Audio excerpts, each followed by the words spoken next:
Tucker, it seems to me that you are trying to become Mr. Turning Point, right? You're the main speaker at the upcoming conference, and you are trying to sort of, in some ways, maybe even take over Turning Point. I don't know. Welcome back, ladies and gentlemen, to the Nissim Black Show. Always a pleasure. Dinesh TPUSA. We usually cover sometimes, well, I guess usually, we do cover people that, that I have it out for, people that I can't stand, people that are antithetical to living a life of holiness, of godliness, people that exude hate. And sometimes it's refreshing to not see a person like that, like Dinesh TPUSA. Dinesh TPUSA, a political American commentator, is an amazing individual. I don't know him personally, but just his output, the things that he's been putting out over the years. I originally became a fan of his when he released the documentary 2,000 Mules, which basically, I think this documentary in two different ways. If you haven't seen it, you have to watch this documentary. Basically, where they were able to find out from satellite imagery, and I forget how the heat waves or whatever it is works, able to see phones, and you were able to track people as they were basically, ballot harvesting, going to all these different election boxes or whatever. And basically he proved, even though they couldn't use this information, but basically he was able to prove to the public that the election was rigged, that they cheated.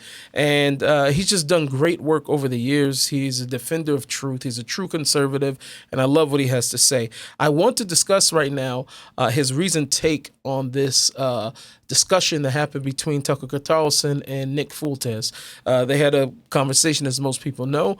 It was very hard to stomach because there's two people already that is already hard to look at. So once you get the two together, and it's just like, it's just double irk is what a person gets. Anyway, this is what he had to say about it. Actually had a very interesting and sound take. Nothing other than what I would expect from a person like him. Let's check it out together. I see this morning that Tucker Carlson has a very friendly, I would say almost devotional interview with none other than Mr. Nick Fuentes. And the reason why this is important, because let's not forget that Nick just, I don't know how many weeks ago that he insulted Tucker, right? He actually caught Tucker up in a bald-faced live. Tucker then later on had an interview with Candace saying he didn't know that his father was a CIA agent and all these other things, or whatever the case is. And Nick Fuentes basically exploited this individual. And so after that, to turn around and to have a loving and awesome conversation where he didn't push back at all on anything Nick had to say, yet like he used to, he didn't push back, right? Because they have a common enemy. You guessed it, the Jews. Nick Fuentes is a guy with whom I have some experience myself, having debated him now, I guess a few months ago it was. And my debate with Nick came about because he was going around posing as the alpha male. No one will debate me. Ben Shapiro's scared of me. Charlie Kirk's scared of me. And I'm like, all right, well, I'm not scared of you. So let's debate the Iran strike. Let's debate Israel, radical Islam. And we had a pretty lively and spirited debate. Substantively, I have to say Nick was kind of out of his depth, but I think he knew that. He's nevertheless a glib, facile type of guy, and impressive in his own way for a 20-something. And I even told him that in the discussion. Now, after this debate, I got a very agitated series of texts from Charlie Kirk, of all people, basically saying, why did you do this? And I'm like, well, because someone needed to show him up. Someone needed to actually expose the fact that he is out of his depth. He doesn't know and has no historical sense of the topics he's talking about.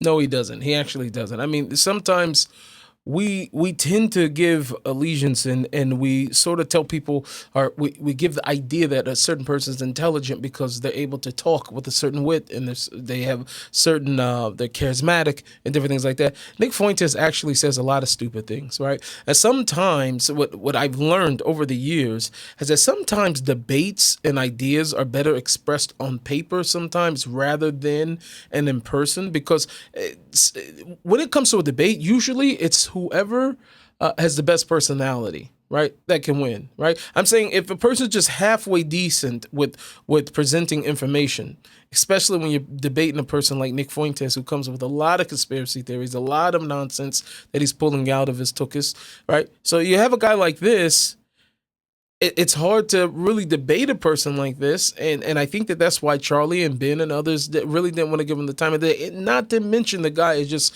so far off the rails. There's so many times Charlie didn't even want to mention his name, didn't even want to mention the guy's name. And so I decided to play that role. And Charlie's like, "Well, you're magnifying this guy. You're giving him a platform." And then I'm quoting Charlie, "He's vermin," meaning he's bad news. And of course, I recognized that Nick had said things that were deeply anti-Semitic, pro-Hitler. Some of it said half in jest, but again, half in jest. That means it's half not in jest. And so here we see this interview with Tucker and Nick, and it is actually of a very different caliber. Tucker is not challenging Nick.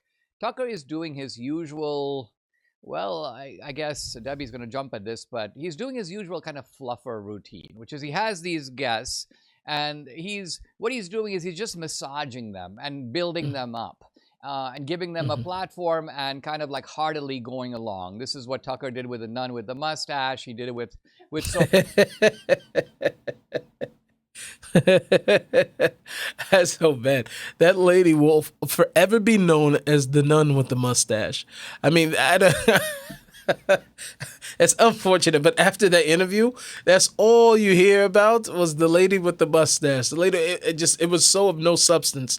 Such made up stories of how Christians were mistreated in Israel. Like, it was so made up that the major takeaway was that the lady didn't shave that day.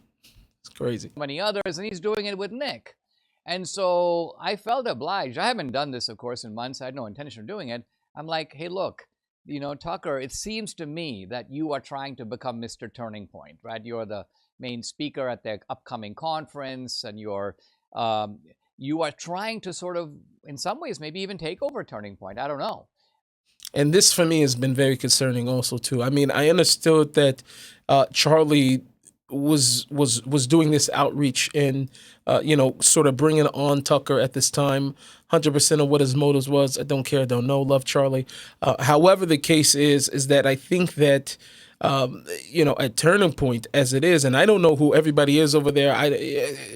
Not my world. But what I can tell you is something is very suspicious about how much Tucker is being brought in even after Charlie is gone, and the way that Tucker is spewing lies about conversations that he had with Charlie. All these other things, you'll see these things happen over and over again. That after the person passed away, he actually agreed with everything I ever said. Yeah, everything that I ever said. All the conversations we had alone. As everything that I ever said. And it just was very convenient. But it does disturb me to see the people at TPUSA to continuously prop up a person like Tucker because obviously he's not really MAGA. But the Turning Point people need to know that Charlie was not on board with this kind of fluffer routine. In fact, Charlie believed that I shouldn't even debate Nick. It's not even enough to refute him, challenge him, expose him. Charlie's point is this guy is poison. He's bad news. And so I released those texts with Charlie Kirk, and it's creating a big flurry on X right now. Tons of people are weighing in on all sides. But I think mainly my reason for doing this was simply to show the Turning Point is at a turning point. They're just going to have to decide, are they going to let Tucker steal Turning Point away from Charlie? I think that's the larger issue of what is really going on here.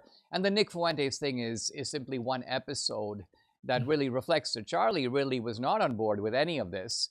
Now that Charlie is gone, Tucker is sort of is pulling in a completely new direction, while pretending that this is in full continuity with what Charlie was doing.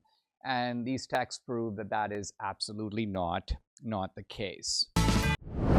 It's no doubt everything that he's saying right there, that there is some concern to be had about what's going on at TPUSA right now. Just not even that. I mean, I'm also thinking about the fact that even as Tucker seems to be getting more involved, I hope to cover with Glenn Beck. Glenn Beck just was amazing as always. But as Tucker's been, sort of, everybody's been doing it, but Tucker just sort of, oh yeah, Charlie this, Charlie that, and then the whole TPUSA thing, and it's they're doing that, and all the while, Candace is not really being refuted, right? Not that there's much to refute. A kindergarten could see that she's making stuff up out of her teeth. However, she's not being necessarily shut down. I still have the question of how did Candace actually get those text messages from a group chat that she was not a part of? So somebody who was in that group chat somehow got those messages to her. Now, I forget what his name is from TPUSA, who actually said he released them to the FBI. I don't know if he released them to the FBI and released them to Candace, but Candace seemed to have had them before, obviously well before she even had said anything. I don't know if everybody at TPUSA was as had the same exact views about Israel as Charlie did, because it seems that ever since Charlie has been gone, that the pushback in those particular areas have not been seeming to been, there's been no pushback from TPUSA in those things. Erica's been quiet. That's all I expect from her. But at the same time, the Tucker thing and Candace being able to say whatever she wants, those two things bother me a lot. And I'm very concerned about where TPUSA is going concerning the growth even of anti-Semitism and anti-Israel propaganda that is spread. And now you are hearing it from the audience over and over again from these kids, which was a major concern of Charlie's, as Josh Hammer spoke about. So I don't know. I'd love to hear you guys' thoughts about this. Make sure you leave a comment. Let me know if that seems fishy to you guys also, because I just really am concerned about that. Remember to like, subscribe, hit the notification bell, and remember to serve God or live trying. I'll see you in the next one. Thank you so much for watching. Please, again, make sure you like, subscribe, notification bell, and if you can, make sure that you pick up some merch. Nissim Black .store. Make sure you get yourself a cup, t-shirt, something, help and support this channel. Also, you can sign up for Glory Nation, which is my online community where we go deep into prayer and how to protect ourselves from being idiots. See you guys in the next video.